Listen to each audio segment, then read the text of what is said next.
ABC Listen. Podcasts, radio, news, music and more. My guest today is psychiatrist Warren Ward. When Warren was a young medical intern, he discovered that he was drawn to working with patients who were suffering from mental illness. He enjoyed the chance to treat the whole person and to explore the many surprising, creative and troubling ways the mind works. Warren is one of those doctors who wants to understand what people are. He's compelled by the mystery of human nature, something he seeks to better comprehend so as to be able to better help. This is what's driven his psychiatric work, which focuses on eating disorders. But his quest for human understanding is bigger than medicine. It's also taken him into philosophy. Warren has written a book that looks at 7 influential philosophers, and in particular at how their intimate lives, their relationships, their sexuality has shaped their ideas. The book is called Lovers of Philosophy. Hi, Warren. Hi, Sarah. Warren, how were you first introduced to working with psychiatric patients? I mean, with hindsight, I went into medicine, which was back then was a 6-year course, somewhat reluctantly. You know, I got a high score at school, but I was very immature, and I wanted the longest course because I figured it was going to take me about 6 years to grow up. So that's why I was only 17 years old when I went into medicine. I also heard that about 50% of medical students were girls. So I thought maybe I'd meet some girls, you know, the normal thing 17-year-olds are interested in. And I found medicine just fascinating, learning all about the body, you know, the different aspects of how every aspect of the body works. But about halfway through medicine, I had what I like to call a quarter-life crisis, where I had a breakup in a romantic relationship. I was sick of being poor and supporting myself through medicine, and I decided to hitchhike around Australia, have a break from medicine. And along the way, I started to read a lot of the books that got me interested in psychiatry. Before that, I was more interested in physics, maths, engineering, hard science. But yeah, I started reading actually philosophical texts by Sartre, Beauvoir, novels, even books about Buddhism and so forth. I guess I was seeking, you know, the answers to some of life's problems and reading Dostoevsky novels. And that's when I really became interested in, you know, what are we here for? Just in the human mind, I guess, and in culture and society. And so I was never sure whether I would be able to be a doctor at the end. I just couldn't seem to identify with that. But once I started doing medicine as an intern, I actually really loved all the rotations, as it turned out. But the one I loved most of all was psychiatry. And that was because the psychiatrists all seemed to be very interested in the whole person. You know, I'd come from a surgical term where people say, you've got to see that gallbladder in bed 6, or that go and see that myocardial infarct in bed 19. But in psychiatry, I remember this lovely Irish psychiatrist, actually, who was my supervisor, and she brought a patient in who was a 45-year-old man who'd been in the Vietnam War, and he was troubled with nightmares and guilt, survivor guilt about a friend of his being blown up in a mine and him surviving.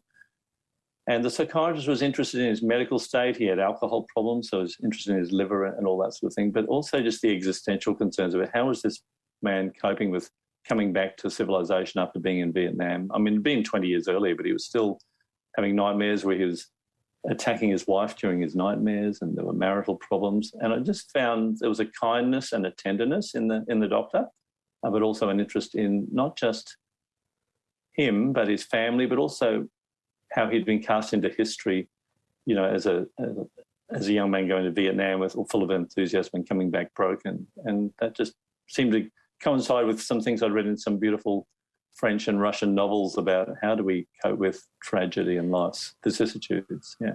As you were meeting patients like that and studying as a psychiatrist and reading all those other books, how did your understanding of human behaviour and what motivates human behaviour, how did that start to shift and develop? I'd say at 18, I believed everything was logical and determined. You know, I really had what I would call a Newtonian view of the universe, that everything is molecules and atoms, and we're just complex arrays of atoms bumping around. But I started to read Freud around this time, and Freud, of course, has a different different idea around human nature. He says that most of our motivation, our behaviour is unconsciously driven. We're not even aware why we do things. And a lot of it is, in his view, sexual and aggressive drives that we're unaware of, or patterns from childhood that we're playing out. So I became very interested in that, because a lot of my patients had a lot of trouble understanding why they lost their temper when they didn't mean to, why they were compulsively drinking or gambling, why they were not able to eat.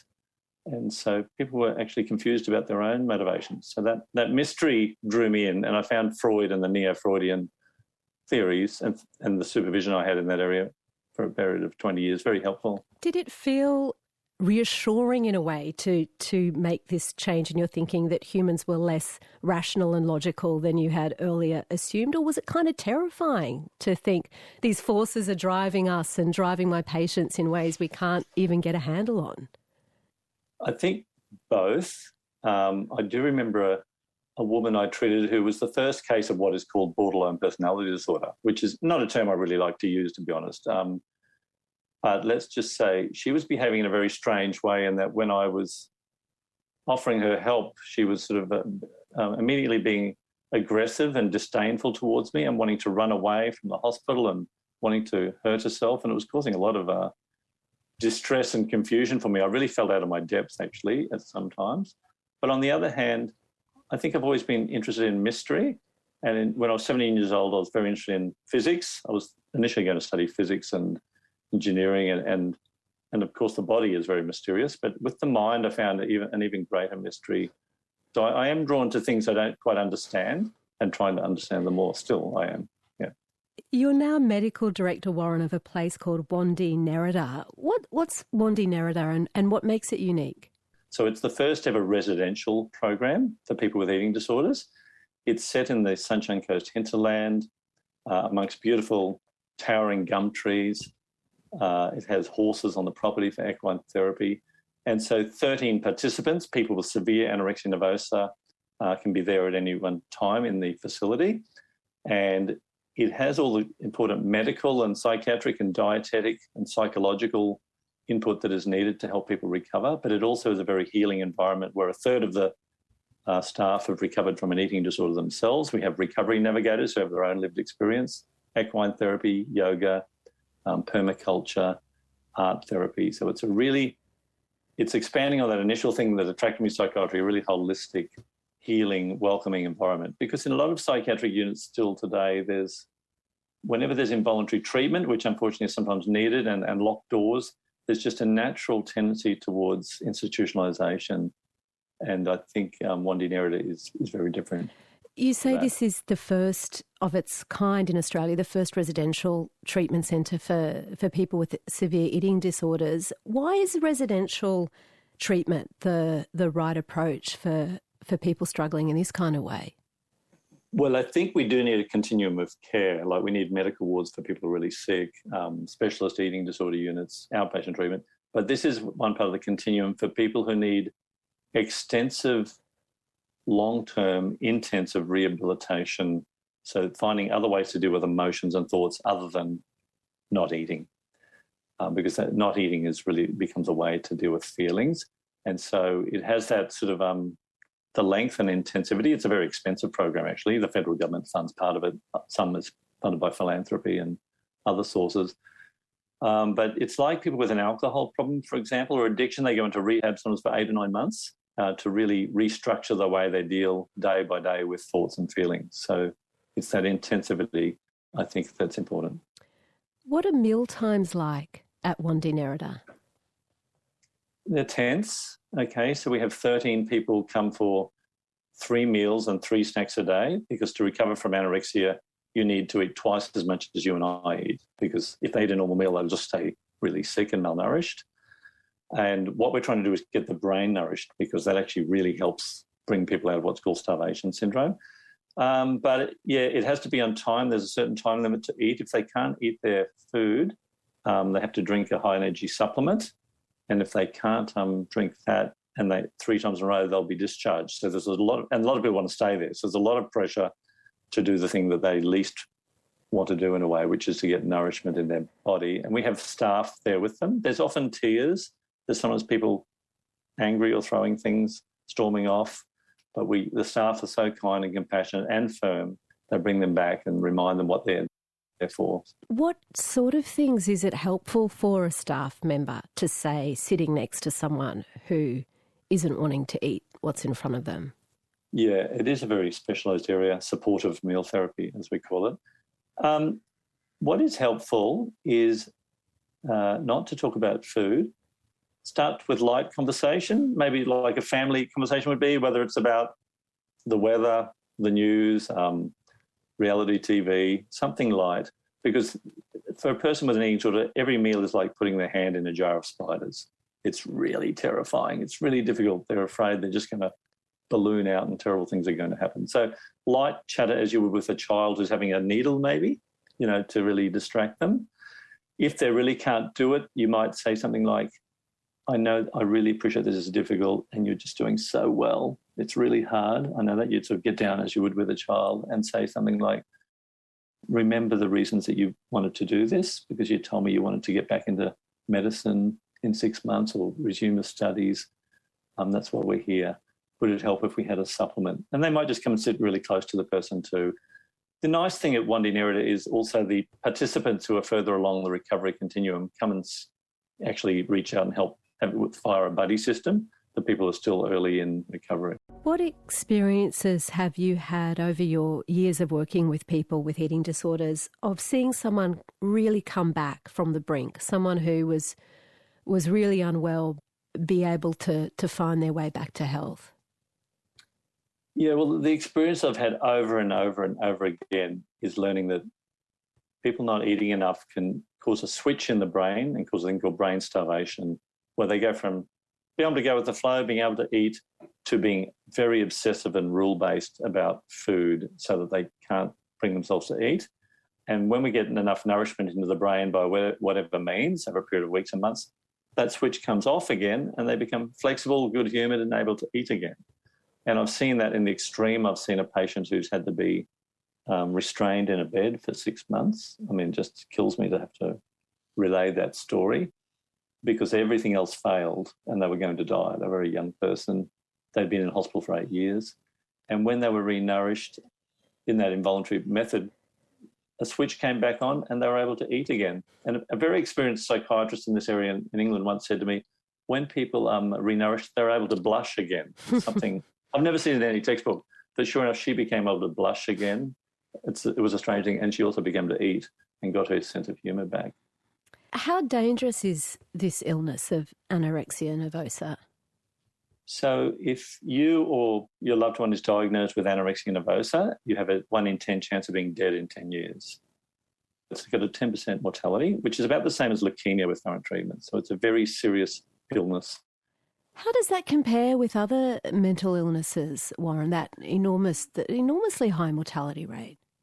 Yeah, it has the highest death rate of any mental illness. I mean, depression and schizophrenia have very high death rates, but anorexia has a much higher death rate.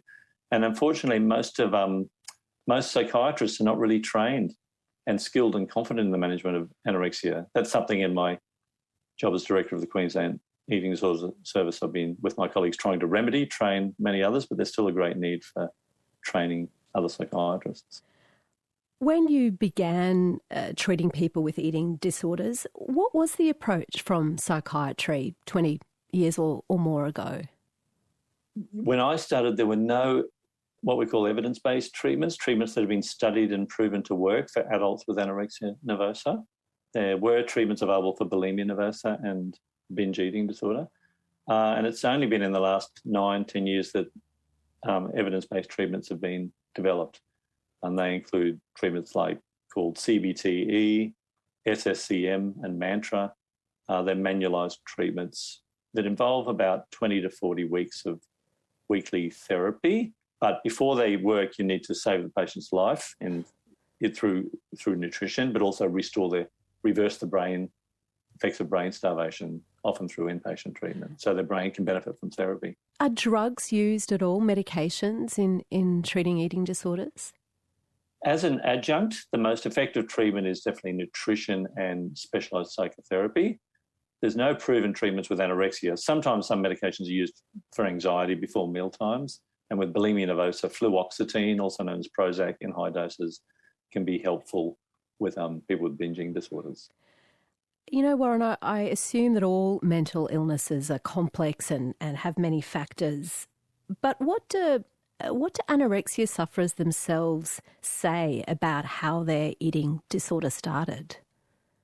Yeah, look, I've heard this story 100 times. A normal, healthy young person will say, I decided to go on a bit of a diet to get healthy or to start exercising, and I got lots of compliments. And, you know, I and anyone working in the eating disorders area would say never comment on another person's weight ever. It can be quite harmful, actually. Then they say they were exercising more, eating less, cutting out foods, maybe like carbs, which I also wouldn't recommend because the brain really needs carbs. Then it's like they crossed a red line where rather than them controlling their diet and their exercise, it started to control them. And they found they had to get up earlier and earlier and do a certain number of steps on their measuring device, their Fitbit or whatever, before they were allowed to have a small salad. They started to weigh themselves a few times a day. So all these obsessive ritualistic behaviours. And they started to lie and to hide their behaviours. And it's like every person with anorexia would say they're in two minds. Part of them knows that is just crazy and dangerous. Another part of them can't stop the ritualistic thinking. And I think all of us can maybe relate to that a little bit. You know, we can get into obsessive about things, but often people with conscientious obsessional personalities are more likely to catch anorexia. But they're the sort of personalities also more likely to become doctors, engineers, lawyers, you know, to do PhDs. The sort of people that it's the personality we like in society in a way. So if I'm understanding you, is there a point where it becomes physiological, that it starts with certain voluntary behaviours and then the actual chemistry of the brain starts to change? Is that how it's understood? Absolutely. And so many people choose to diet. No one chooses to get anorexia. Because once you've got anorexia, from morning to night, you're tormented with thoughts of not good enough, need to do more, and it snowballs. You came across an American study that really helped you understand what was happening with this starvation brain that you've mentioned. Can you describe that Minnesota study and how it's influenced the way you approach treatment? Yeah, and this is a study your listeners could just Google and look up. It's called the Minnesota SemiStarvation Study. It was done in the 1950s by Professor Ansel Keys, and we explain this study to every person who comes through our doors with anorexia and their families, and also to any doctors I'm trying to train in how to treat anorexia. But what Ansel Keys did was he got 36 men. He wanted to look at the effects of starvation on both the body and the brain, and he had 36 men who were actually conscientious objectors to military service, to conscription. And in those days, back in the 50s, if you were a conscientious objector, you went to prison. But you did have a third option, and that was to volunteer in inverted commas for a medical experiment. And that's what these 36 men did. And they were all screened to make sure they were very good physical and mental health. So they were normal men. The study involved it was a year long. For the first 3 months, they lost 25% of their body weight. They were given rations, and then they were observed for 6 months, and then they were renourished.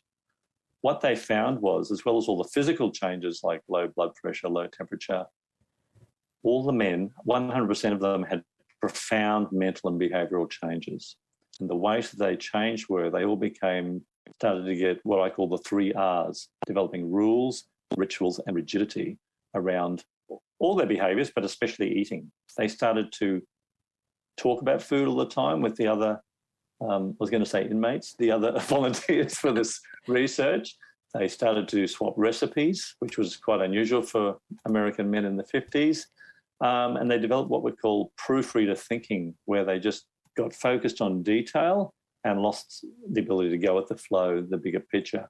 When their food came, they would often hoard it for later. And all these behaviours are things we see in anorexia, actually.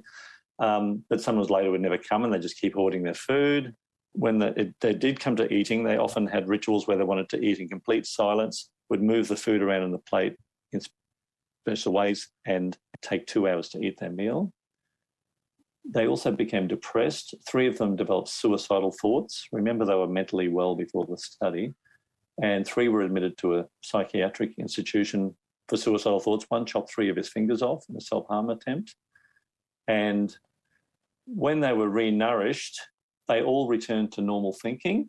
But whenever I tell this study to people who've developed anorexia, they just keep nodding and they cry because they realise that, and I say, it's not your fault. Your brain is just starved and we need to renourish it. That's an incredible study.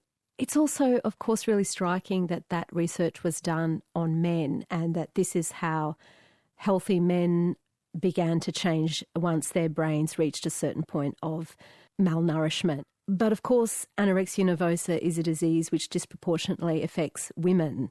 So how do you make sense of that? I mean, given that both male and female brains are responding the same way, why is it that it tends to develop more with women than with men?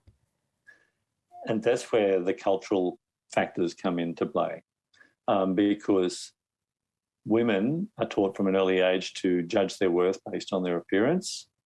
You would know this more than me, Sarah, but over 90% of women diet. So the most common cause of starvation in our current society is dieting, and especially girls just after they go through puberty.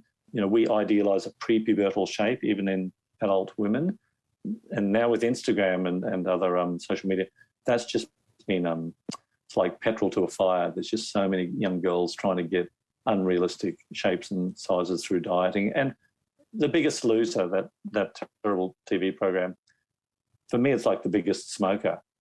It's just as deadly. And in fact, there's been lawsuits in America from Biggest Loser contestants because they have developed severe eating disorders as a result of that program. It's interesting though, Warren, as you say, all women get those messages in our culture about an ideal body shape or the value of physical appearance, but not all women develop eating disorders. So what else is happening that puts someone at risk of taking a concern with health and nutrition and physical appearance too far or in a dangerous way? That's a great question because, not all dieters get eating disorders and not all women. We know from massive genetic studies recently done in the last few years that there are certain genes that are associated with an increased risk. And one of those genes, or group of genes, is the genes that make you have a certain personality style that I was referring to earlier. Conscientious, able to defer gratification, often very organised. And so that gene also puts people at risk of other conditions, including becoming a doctor, becoming an engineer, becoming a dietitian maybe. And so actually amongst a lot of our patients, their parents are professors or doctors. Like anyone can catch an eating disorder like those 36 men.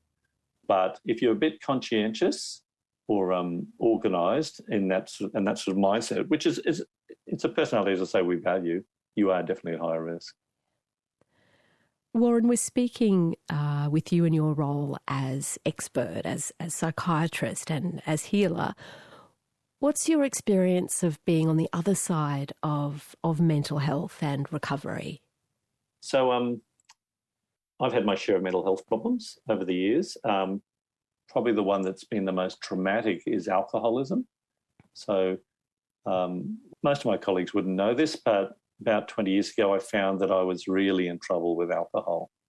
And I was just using it as a way to deal with feelings and stuff. And it really crept up on me and got to a point where I had a crisis and felt I had to do something about it. And, I'm proud to report I got help and I haven't drunk for 20 years.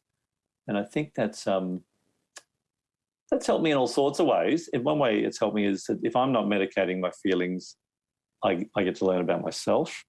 And that helps me if I'm coaching patients who are also trying to deal with feelings without medicating through not eating and so forth.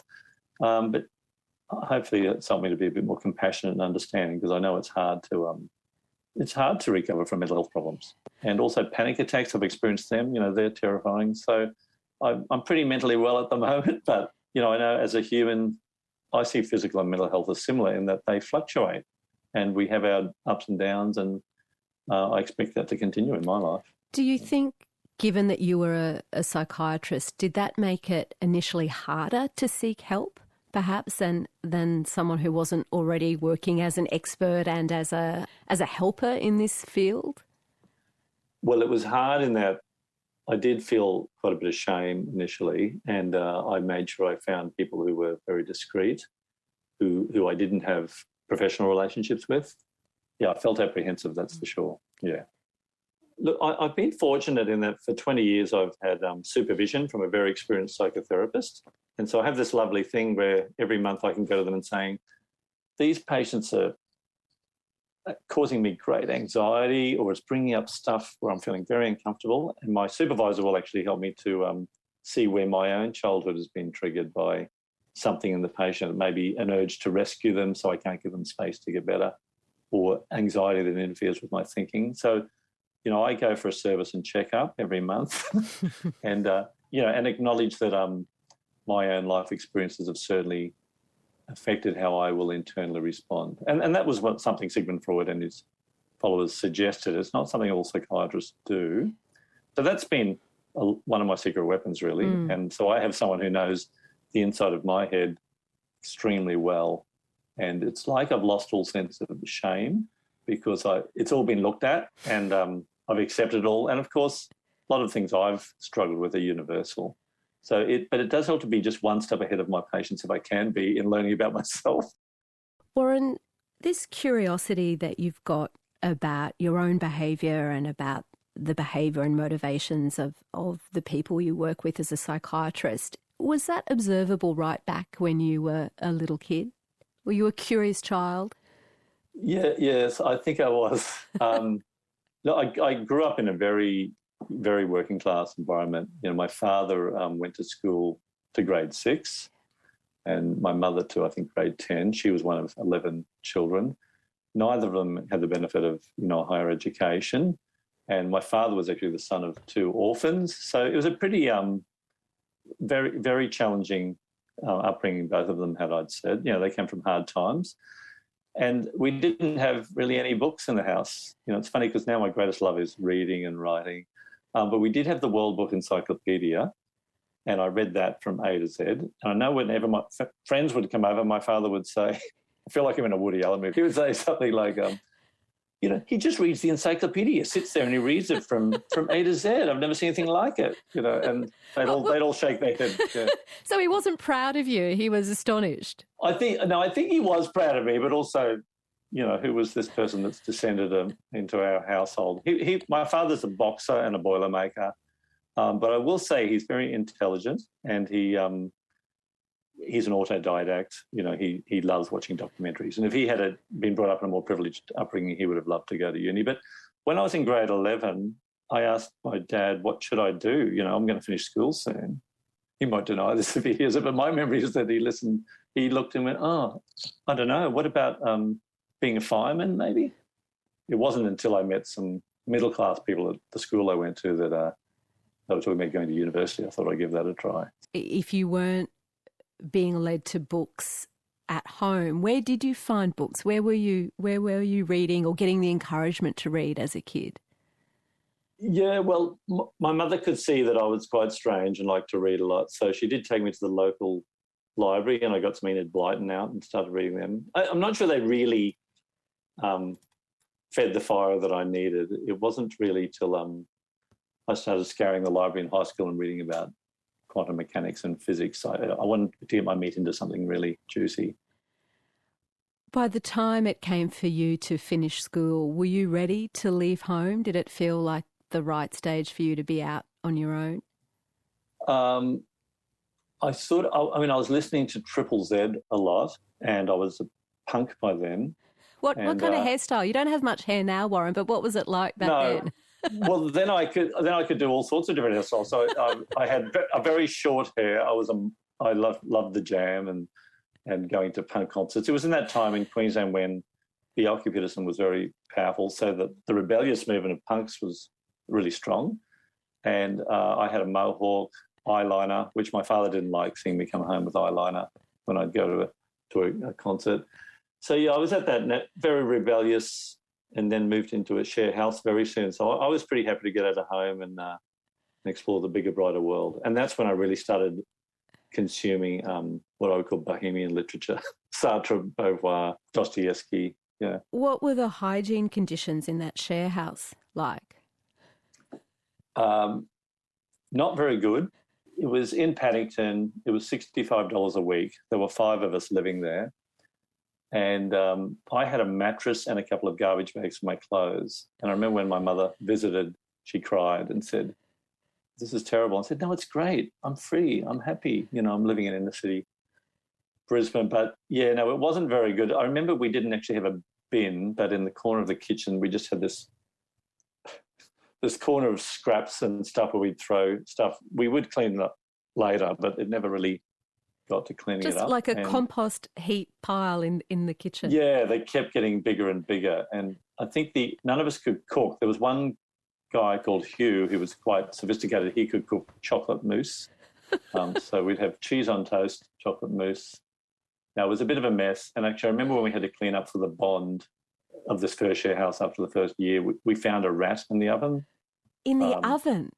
Yeah, but we'd never used the oven, so we didn't realise it until we opened it. So that challenged even us grotty sort of vehement. But we're reading a lot of impressive literature as we're living in this school. You're keeping foregrounding that it was a high intellect, low hygiene seemed to be the ratio you were working on. How did a novel by Simone de Beauvoir change the way you thought about philosophy and philosophers and your right to have an interest in that subject? The first novel I read was actually by Jean-Paul Sartre called Nausea, and it was tossed to me by a friend called Ross Smith, who's still my best friend. And he was always trying to unsettle me with my certainty about science and so forth. And Nausea is a great novel written by Jean-Paul Sartre about a person who realises that life has no meaning, and he trudges through life trying to make sense of life, even though it has no inherent meaning. Because, as Nietzsche had said earlier, God is dead. That sort of caused me to be quite depressed, and it was part of the reason I felt the need to just take a year off medicine. But then I read a novel by his lover, Simone de Beauvoir, called She Came to Stay. And it's a fantastic novel. My daughter's just reading it now. But it's about Simone de Beauvoir describing what it was like to live with Jean-Paul Sartre in a free and open relationship. And another woman comes into the house, and Simone's the character Simone's based on is trying to deal with that free love situation, but feeling very jealous and insecure.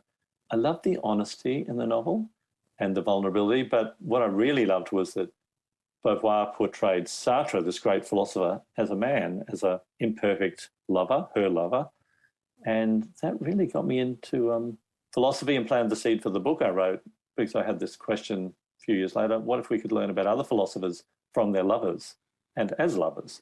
Because that really brought the people to life to me and took them down from their pedestals and made me feel, well, as well as being maybe having brilliant minds, they're also like me, struggling through life with things like relationships and not always perfect. So that really lit the flame for me, for my interest in philosophy.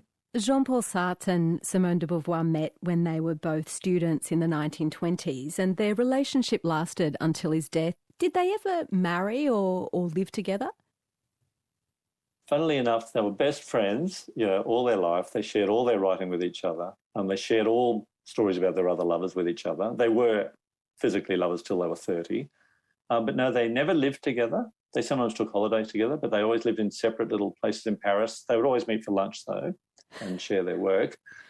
And when they did first get together, Sartre suggested to Beauvoir, perhaps we could sign a 2-year lease and just try each other out for 2 years, but on the condition we can have as many other lovers as we want, in keeping with our new philosophy, existentialism, which is about not only exercising your freedom and creating meaning, but documenting that. And then they just continued from there. What kind of parameters did they put on their relationship if they were wanting to develop a new kind of intimacy with different kinds of boundaries? What did they decide on together? They decided that each would be free to have whoever they wanted as lovers, but they would always be honest with themselves and with each other meticulously. And they've left a lot of letters about their experiences, which it makes great reading those letters, I would say, their accounts, because they felt a duty to document this new way of living. Were they equally satisfied with that, do you think, Warren? It's a really good question. Funnily enough, Sartre was quite dissatisfied, and he confessed to Beauvoir in his 60s. He said, I don't really enjoy the sex act. It's like I'm compulsive about it. Interestingly, we've talked about compulsive behaviour in our patients earlier, so that fascinated me. But she was always a very non-judgmental confidant who loved him as a person. I think she went on to have some other very satisfying love relationships, but her friendship with Sartre was always number one. She said at the end of her life that was the biggest achievement of her life, that relationship. Why do you think? Why this woman who made such an extraordinary contribution to feminist thinking and women's writing, why would she have identified this relationship as being the most important achievement of her life? I think because the both of them achieved an intimacy and an honesty that is rare in relationships. In fact, all the other philosophers I explored in the book, they did the usual things. They had affairs, they cheated, they weren't really honest with their partners, they probably weren't satisfied. But out of all the philosophers, these two had the best relationship. And it's certainly not the sort of relationship most of us are having. You went to Paris to research their lives for the process of writing this book. Who did you take along as your research assistant? Yes, so I have two daughters, and I promised each of them when I went on a trip when they were 13 I would take them on a trip. And so I took my daughter Alexandra. And, she was a great assistant, actually. She helped me break into the École Normale Supérieure. Break in? It was. I just thought we'd go there because that's where Simone de Beauvoir and Sartre met. Yeah, it's a university in one of the leafy suburbs of Paris. But when we got there, we found there was a security gate and a security guard, and you can't just walk in. And so I remember saying to the I was really stressed about that because I'd travelled all that way, and I had my 13-year-old daughter with me. And the security guard actually, didn't speak English. My French is terrible. I think he was from North Africa. And I just tried to explain, I'm writing a book about Sartre and Beauvoir. Could I go in just have a look? And he started looking through the address book to see if there's anyone called Sartre, working there. And I think my French just got so bad and more animated, he just let me through in the end. So maybe to say we broke in is a bit of an exaggeration, but we had to sort of find our way in. You're still at Brisbane punk all these years later, Warren. That's right. My daughter found it very exciting, yeah. They were so celebrated in their lifetimes for their philosophy, but also their political activism and the kind of new relationship it seemed that they were modelling. Describe for me Sartre's funeral. What kind of event was that in Paris? That was in 1984, and incredibly, 50,000 people attended his funeral. So they followed the car through all the streets of Paris. There were people on windows, on rooftops, looking at. When they got to the cemetery in Montparnasse, it was raining, but it came flooded with tens of thousands of people. There were journalists with cameras and microphones on sticks trying to catch a glimpse. And as they lowered the coffin down, they all gave space for one person who was actually in front of the crowd, and that was Simone de Beauvoir. And she knelt down at the grave with her turban on. She used to wear a turban, very stylish woman, and she threw a rose in there. And they gave her some time and some peace with Jean-Paul Sartre, at the end of their long relationship. So he was a celebrity. I can't imagine. I love Peter Singer and David Chalmers, great Australian philosophers. I'm just not sure they'll get 50,000 when the day comes. But I yearn for maybe a world where we are more interested in ideas. I love football too, but we only seem to have statues of footballers in Brisbane. But anyway. One of the philosophers who most influenced Jean-Paul Sartre was Heidegger, and you met Heidegger's son in Germany. What was that like? Yeah, that was a freaky incident. And I read somewhere that if you follow your dream, for me writing this book, I'd never written a book before. It was just following some passion or idea I had. I read some quote somewhere that if you follow your dream, strange coincidences start to happen. And this coincidence started to happen when I saw that there was a philosophy and psychiatry special interest group being held in Brisbane. And I thought I'd go along because I'm a psychiatrist interested in philosophy. Strangely enough, not many psychiatrists might identify as being interested in philosophy. I went there. There were 5 people there. The first one there was a German psychiatrist who I'd never met. And before I went, I thought, I'm not going to mention my book. I'm not going to mention my book because I was just working on it then. I was still in the first draft. And anyway, Martin, who I met, he said he was from Freiburg in Germany. and had studied philosophy at high school. I said, oh, I'm writing a book. Of course, I started talking about Martin Haidigga, you know, who was from Freiburg. And he said, oh, yeah, my mother knows his son. Oh, my God. I said, are you serious? I said, is there any chance I could meet him? 2 weeks later, after a couple of letters, I was in a plane travelling 27 hours to Freiburg. And Martin Haidigga, who wrote Being and Time, is considered in Europe the greatest philosopher of the 20th century, or one of the greatest. And there his 95-year-old son, Herman, and his wife, Jutta, greeted me in a little house on the outskirts of Freiburg, brought me in, put on a lovely spread, and interviewed him about his life and his father's life over a period of hours. It was one of the best experiences of my life. And what was he like? What kind of person was he? Yeah, he was a young 95, white hair, tall, big hands, very well read. He was a professor of history. Certainly very interested in his father's legacy. The interview started off a bit awkwardly, actually, because when I started, I had the tape recorder, I had an interpreter there, and I said, what is it you'd like me to know about your father? And he just looked really uncomfortable and his face went white and his lip dropped and he said, do you know who I am? And just then I realised something I'd read the night before, because I'd been doing a lot of extra research, and some letters had just been released revealing that he actually wasn't Heidegger's biological son, that Heidegger's wife had had an affair with a childhood sweetheart during their marriage, but Heidegger had decided immediately to take him on as their own son.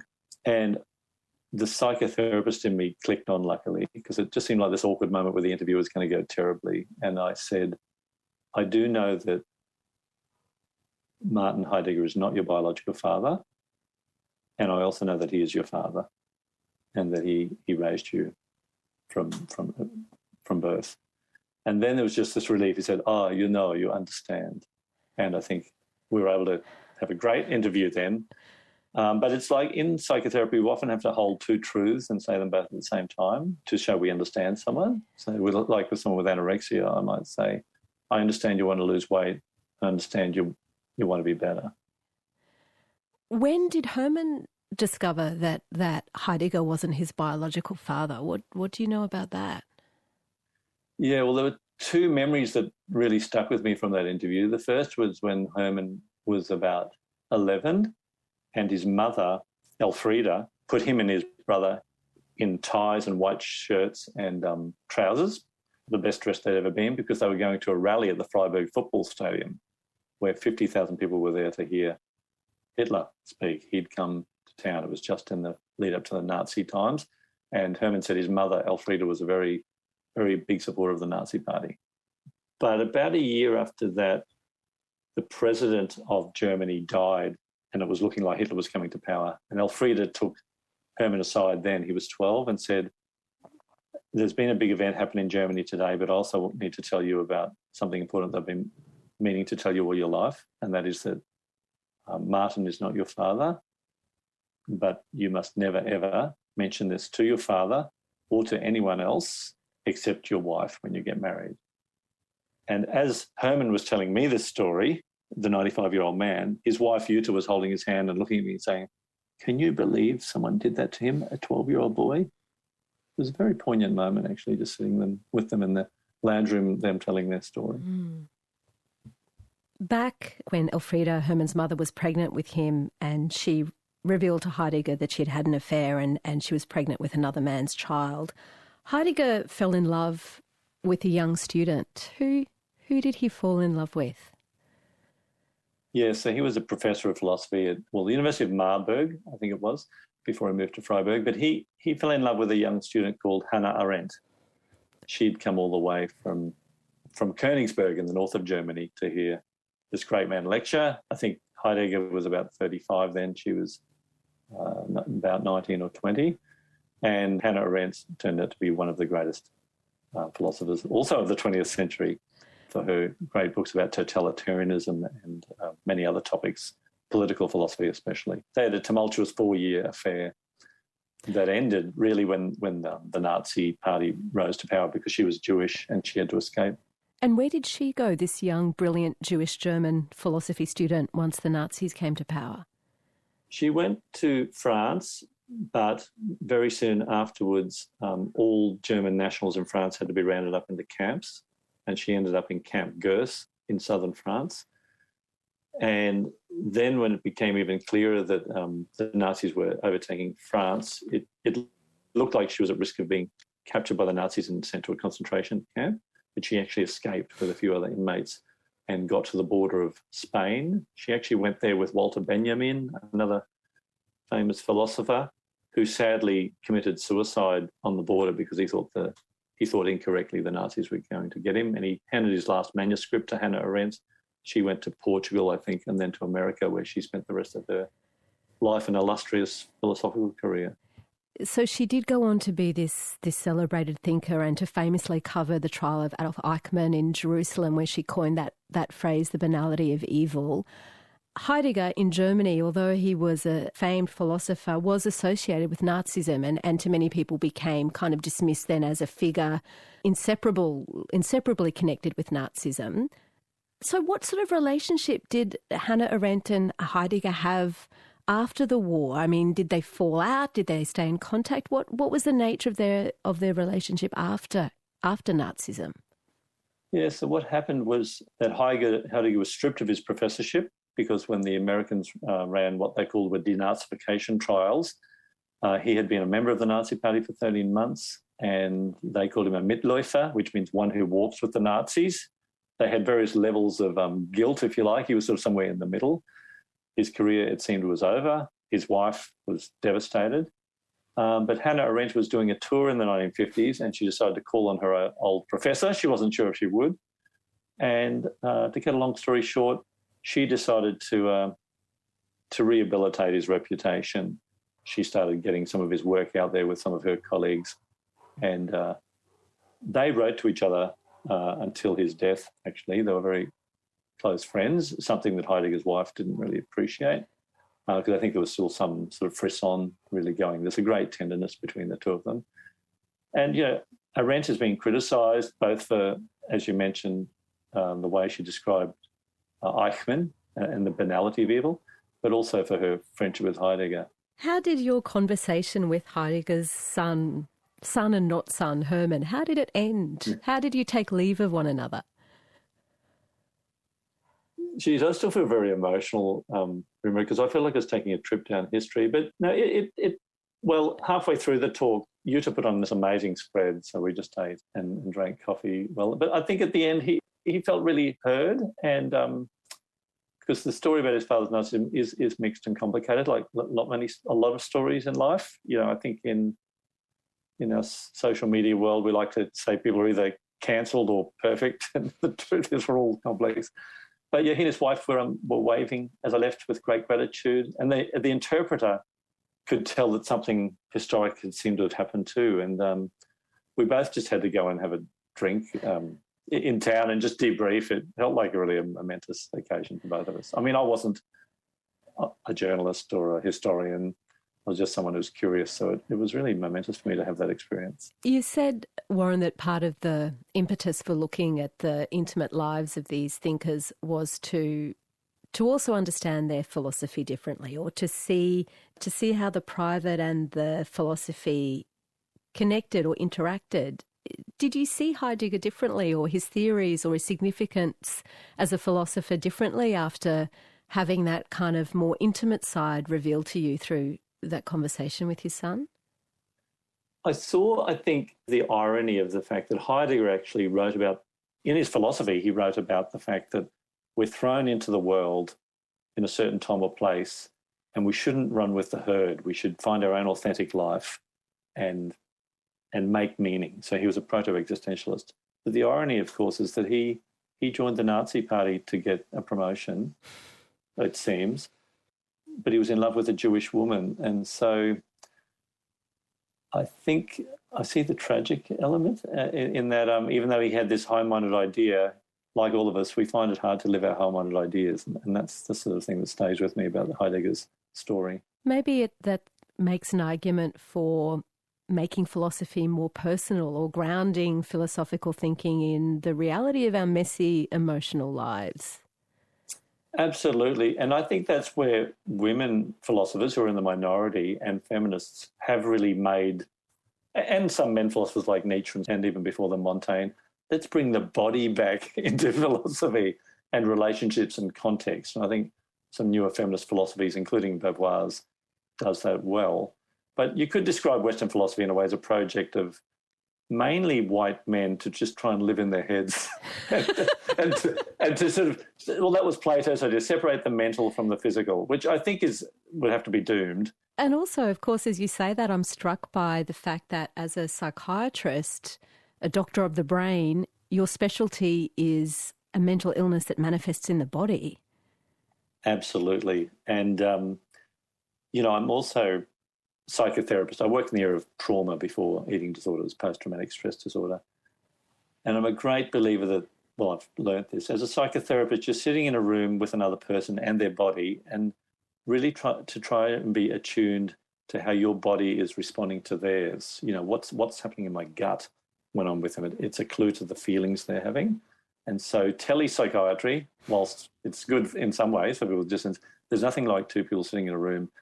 And, we do this with our children as mothers and fathers, really just this physical attunement. A lot of what happens between us happens unconsciously and in the body. It has been so fascinating to speak with you. Thank you so much for being my guest on Conversations. It's a pleasure, Sarah. Thank you. I spoke with psychiatrist Warren Ward in 2022, back in the bad old days of COVID. I remember we were having that conversation from our respective houses during lockdown. When we spoke, Warren had just published his book, Lovers of Philosophy. And Warren has a new book coming out in August. This one's called Re-Nourish, and it's a guide to recovery from eating disorders. This conversation was produced by Alice Moldovan, and the executive producer was Carmel Rooney. I'm Sarah Konoski. Thanks for listening.